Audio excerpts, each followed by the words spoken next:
It's me, it's TRG, the Ramblin Gambler, ring baron, vest wearing son of a salesman. This is the 48th episode of our Casino Kombat podcast. Thank you for taking the time to listen. Let's do the important part and get this week started. Listen up, everyone and anyone. If you have ears, you should hear this. Don't gamble with money you need to pay bills. Don't gamble with borrowed money. Don't gamble with money you cannot afford to lose. Past results are not a prediction of future outcomes for any of us. If you have a gambling problem, get a hotline, call in, and get help. If you don't have the number of a hotline, email help@CasinoCombat.com. We will make sure you have that number. Everything said here is factual and accurate to the best of my ability. In the name of good storytelling and to protect the participants, names are often changed to call signs to protect the innocent and the guilty. Stuff that happens but isn't interesting and doesn't change the final financial outcome is often omitted to prevent listener boredom. All right. I hope I never get sued, but if I do ever get sued, I certainly hope that keeps me from being punished for any of this. If you're a first-time listener or a long-time listener, thanks for joining us today for episode number 48. As I always do, let me run down the game plan for today's episode. I've got a new casino wisdom for you, probably one of the more challenging ones to implement, but a very important one. So we will have a moment of casino wisdom and talk about that. I received 2 emails this week asking the same question, and Billy with the great last name sees the same question on social media all the time. So I'll do a Questions My Sons Ask segment and respond to those questions. Well, that question just asked multiple times. As always, I rambled and gambled a little bit last week, so you need to hear those results in our normal travel segment, and we will finish up with the story of how my second marriage got started in Las Vegas in a VIP lounge segment with a sip or two. We have not done Casino Kombat 101 for new listeners in a few weeks, so let me run that down quickly. The podcast has an email bot named Fred. She watches my email address, and if she sees an email with the words slot tactics, 2 words, slot tactics, in the subject line, she sends a link to download my free ebook, which describes how I play slot machines and win more often than I lose. We had 16, me and Mrs. TRG, that's we, had 16 winning machines out of 20 machines played last month, doing exactly what I explained for free in the book. If you put the words "Get Wisdom" in the subject line of an email that you send to me, Fred will send you a link to download the complete official list of all the casino wisdoms, along with the episode number where that particular wisdom was first revealed, shown, displayed, talked about, explained, or articulated. Since episode 1 of this podcast, there have been games included in the podcast. There are prizes, there have been winners. If you want to sort that out, listen to episode 22. The games are explained there. Finally, on YouTube, there's a playlist that I'm really proud of. It's called Boot Camp. We spell boot camp with a K, of course. That playlist is a series of short lessons on all of the basics of the core concepts that I consider the foundation of being good at casino gambling and making a profit. You can listen to the entire playlist in less than 90 minutes, and I promise I kept the jokes and the stories to a minimum. We'll do the jokes and the stories here. That's all business. That's how to be a good gambler. That's why it's called Boot Camp. So there you go. That's the plan. That's Casino Kombat 101. If you're new here, you kind of know what's going on. Let's kick things off with Questions My Sons Ask. What? My sons have been around gambling all their lives, and they ask questions. Usually pretty good ones, actually. Listeners also ask questions, and this week, Macy A. and Sam T. each emailed basically the same question. What is a casino host, and how do I get one? Sam and Macy, I emailed you to let you know I'd be responding to your question this episode, so here goes. In larger cities at nicer hotels, there are concierge desks.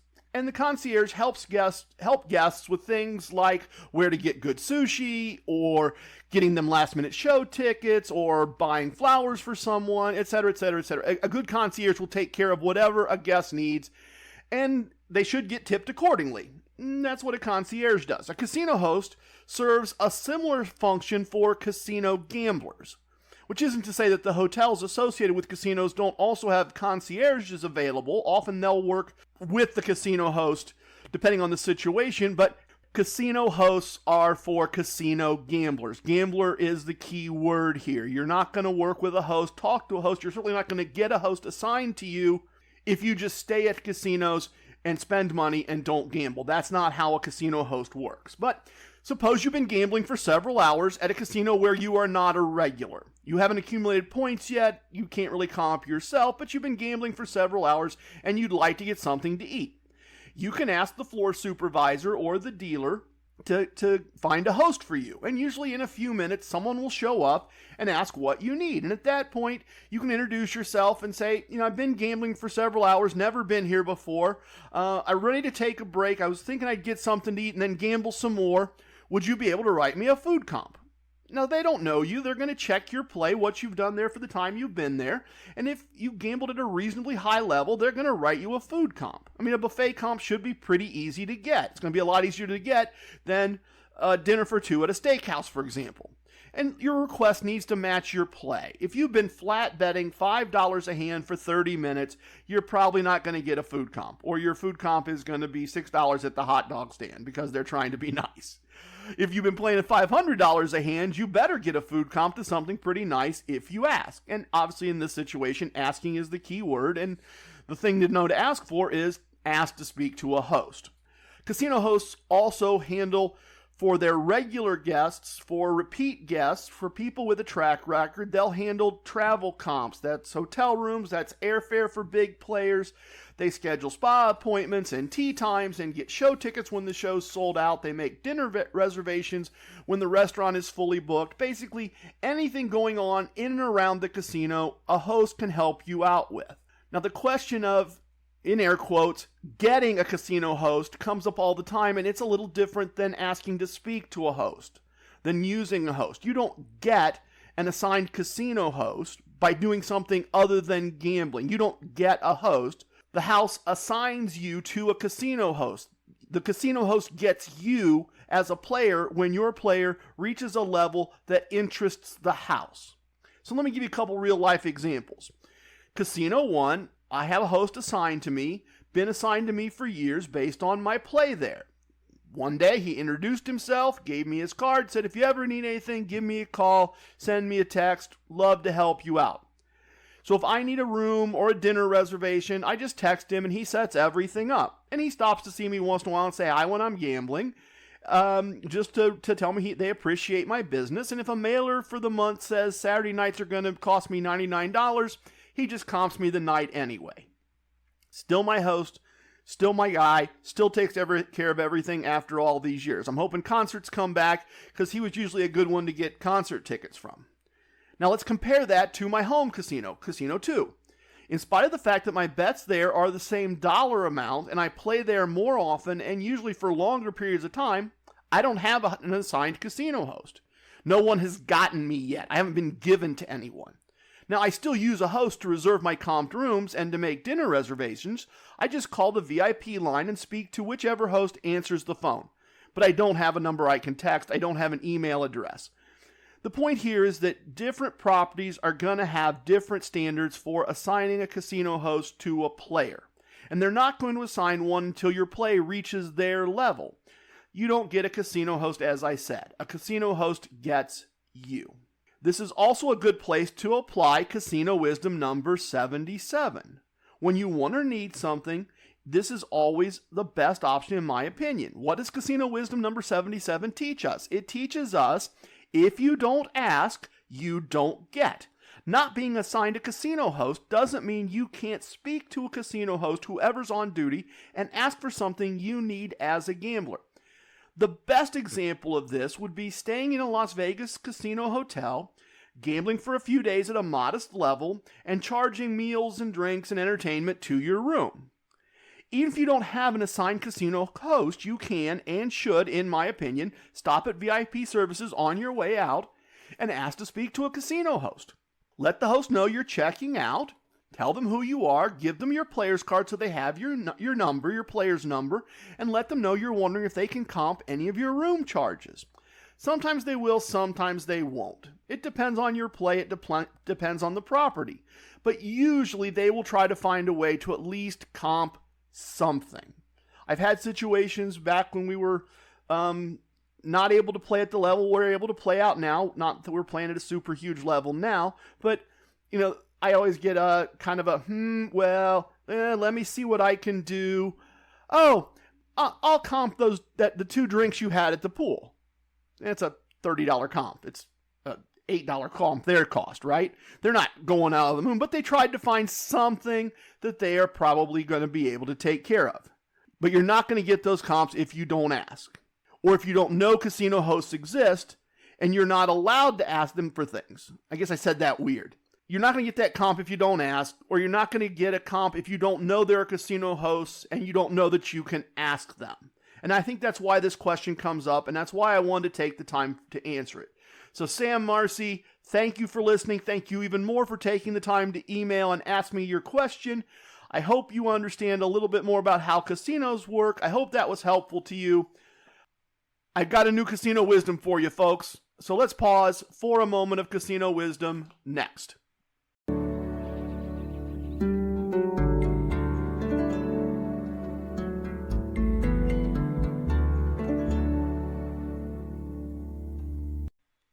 Today I wanted to share a new casino wisdom with you. Casino wisdom number 42. Have a winning mindset or don't gamble. A casino wisdom is supposed to combine knowledge or information about how a casino works with an action. The action part of this is fairly direct, fairly simple. Have a winning mindset or don't gamble. Well, where did the knowledge or information come from to generate the action? And the answer is years of experience and observation, both observation of others and observation of myself. A self-awareness over time, seeing patterns in my behavior and fixing those patterns in my behavior. And kind of frankly, that's what all this podcast comes from, is that introspection and that realizing how to do things in a way that I find success with. So let me give you some examples to illustrate how I learned this over the years. Some people plan a casino trip, be it a one-day trip or a vacation, and they have a gambling budget of money they can afford to lose, and that's the money they expect to lose. Now, I certainly don't want you to gamble with money you can't afford to lose. I say that every episode. But I don't want you to plan on losing. I don't want you to do that at all. That's a losing mindset. That's not a winning mindset. A winning mindset is, I intend to finish this with a profit, and I'm going to gamble accordingly. I'm going to alter my actions to get the result that I want. I see and hear this whole idea from slot players all the time. They take X $100 to the casino, they expect to lose it, and they will just keep spinning and spinning and spinning until it's gone. That's what they plan to do. And they'll always tell you until they have a big win. But big win is undefined, right? So if they win a couple $100, I mean, think about that. They go in with $300 that they're willing to lose and they expect to lose. And then they spin a little bit and they've won $175. If they stopped right this minute, they'd have $175 more than they started with. But they don't really have a number in mind, and 175 doesn't feel very big. I mean, if they won 10,000, they'd stop, or 50,000. I mean, maybe even 3,000, but 175? That's not very much. And they're just planning to lose it all anyway, so they keep spinning. A big win never happens because they haven't defined what a big win is. A winning mindset is having a plan and knowing how much of a win you want to achieve before you walk away from the slot machine. And that doesn't mean before you walk away from the casino. Those are two separate, different decisions, and I think you should make those separate from each other, separated from the ability to gamble. But you need to have a plan. As I write in the ebook, Casino Combat Slot Tactics, I walk away anytime I have a win on a slot machine equal to or greater than 10% of what I started with. So if I put in $100 and after a particular spin, the machine says I have more than $110 available, I hit the cash out button. The idea, the plan isn't that I'm trying to win $10. It's that I'm planning on winning. I'll take an extra $100 and the next time maybe it's 40 or 400 or whatever. But if I keep stacking wins, I'll finish with a win from slot machines for the month. If I never get to a profit of $10 or more, once again, I have a plan. I'm not going to stop because of losing a particular dollar amount. I'm going to stop when I've spun 16 to 20 spins based on the number of buttons on the machine, and I've not won more on any one spin than the spin cost. That's a winning mindset. having a plan and sticking with it as it applies to playing a particular casino game. Billy with the great last name, T-Rex, and I were talking about this the other day. Kind of a different point of view on this. People say, how can you afford to go to Las Vegas and gamble tens of thousands of dollars? You must make a lot of money. Nope. Gambling tens of thousands of dollars isn't the same as losing tens of thousands of dollars. Think about it. On average, a player is going to play 60 to 80 hands of blackjack in an hour. Suppose the bet ranges between $25 and $90 a hand using TRG wagering system 1. Call it an average of $60 a hand. And if there's 60 to 80 hands an hour on average, let's say 70 hands. 70 hands at $25 to $90 a hand, right? $60 a hand, 70 times, you're going to gamble $4,200 in an hour. In an average day, I'm going to gamble $20K or more. I'm going to win some of those. I'm going to lose some of those. Some of those are going to be pushes. But I'm going to gamble $20K in a day. Easy.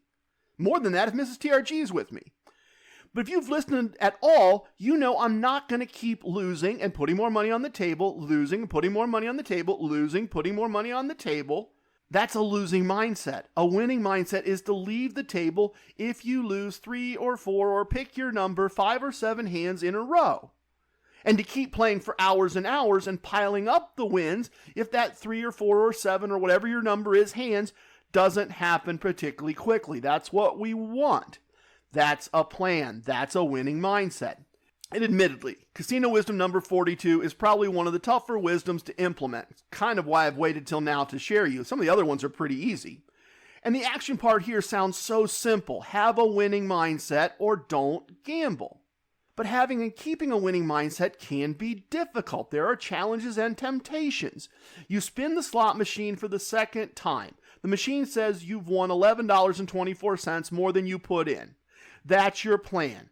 It can be tough to have the mental discipline to get up after just 2 spins and push the cash out button and take the $11.24. Likewise, you hit all the buttons 4 times, or again, whatever your number is, and you never win more than you spun. There's enough money left in the machines for 6 more max bet spins, the kind of spins that if they pay off something are going to pay off quite a bit.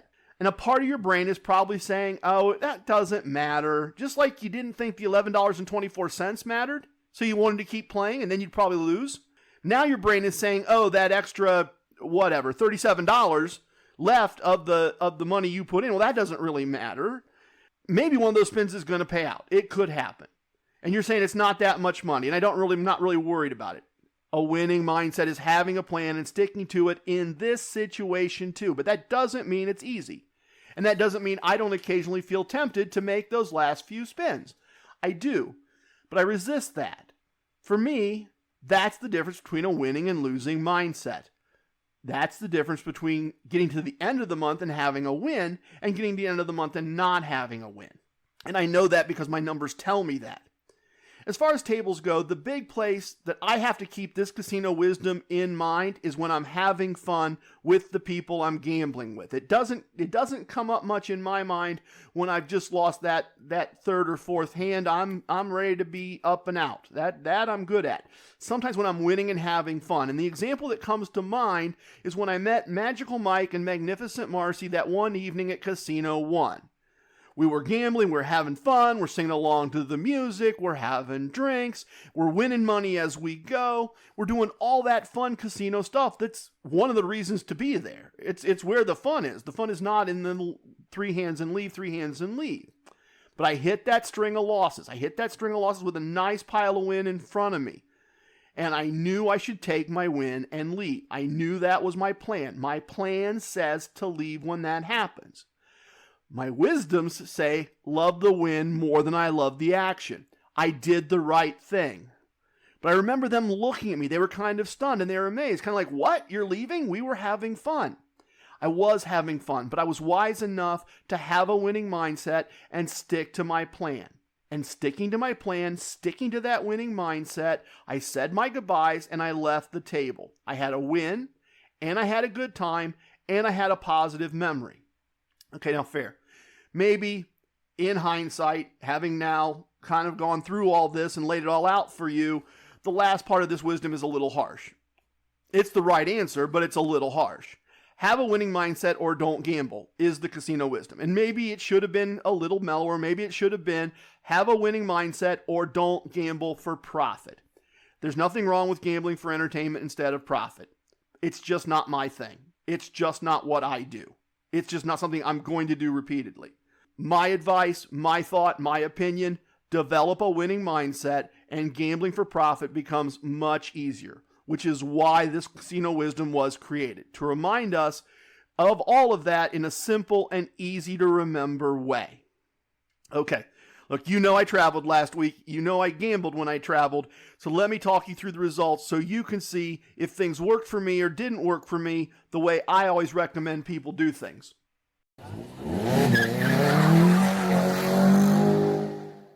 Last week was a very light casino week for me. Very, very light. Locally, I didn't have enough promotions going on to justify driving all the way to one of our local casinos. My routes to my customers didn't take me by any place at the right time. So I really didn't do anything locally at all. I wasn't motivated to by the offers that I got.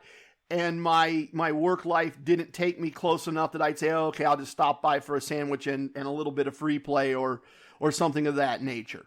The weekend was pre-committed to celebrating the young lion's first birthday, so that wasn't going to happen. We weren't going to do a couples trip. I wasn't going to do something like that. But during the week, I did head over to Casino 2, my home casino. I had a comped room there. So 2.5 hours west, and I'm sorry, 2.5 hours east. Why did I say west? Oh, sorry about that. It all gets jumbled sometimes, folks. But I had free bets. I had comped rooms. You know I love the property. They're comping drinks now, so that's great.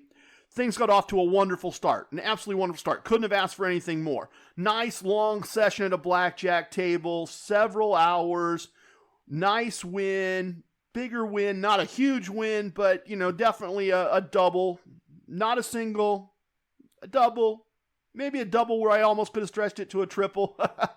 Okay, that's a stretched metaphor. Look, wins are nice and long wins are nicer regardless of the amount, right? Because long wins mean lots of tier credits. Tier credits are useful. Tier credits become money that you can spend. Tier credits create benefits in the long run. That's always great. I'll take a long win at a smaller dollar amount than a quick win at a bigger dollar amount, given the choice, I guess. The thing about this, obviously we'd like to have both.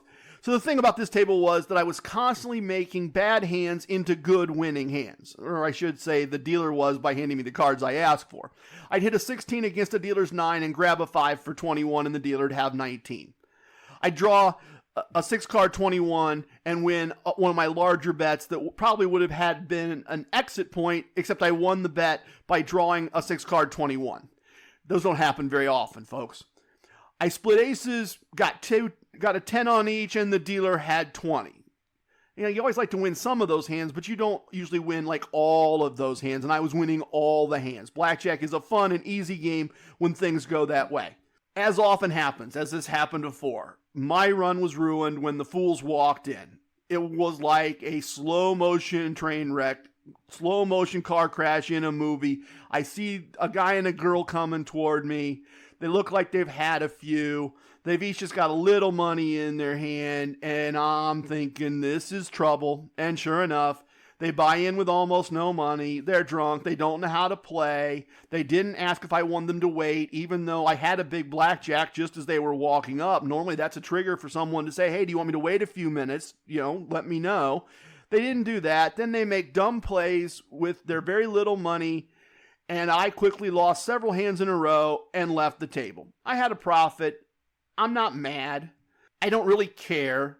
It's going so good and it's so easy, and you just want that win to keep happening, and you see that it's not going to happen because you had enough experience in life and enough experience in casinos to know these two are going to mess it up. And yes, in my private mind, I used a word other than mess it up.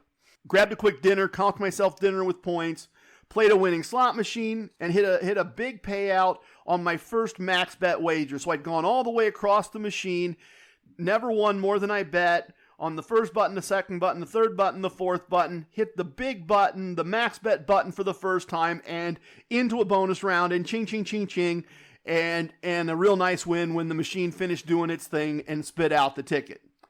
I took a small loss at another blackjack table, but again, I played for a couple of hours, not really winning or losing anything before things went south. And at that point, I called it a night, having earned lots of points, and I won some money and had some fun and drank some free drinks.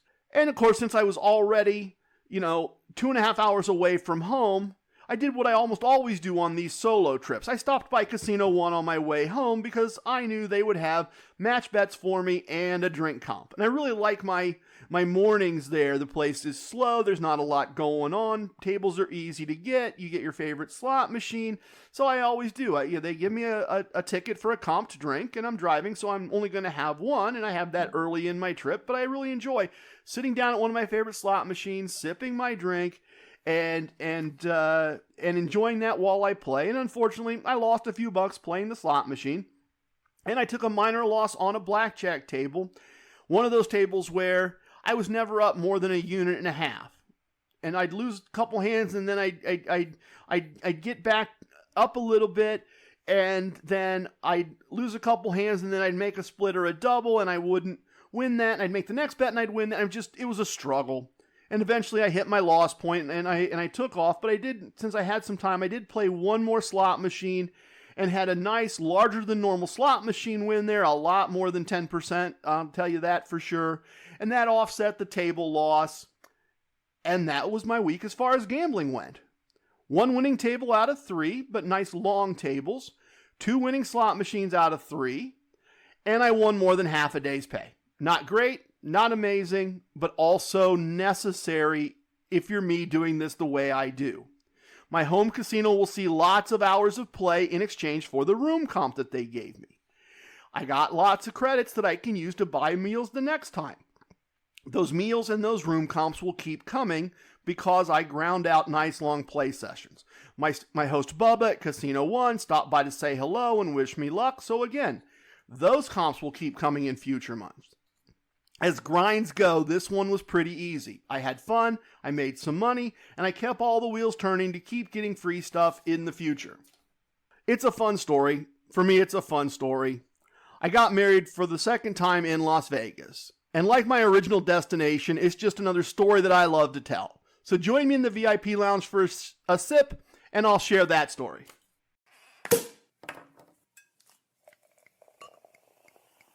Oh!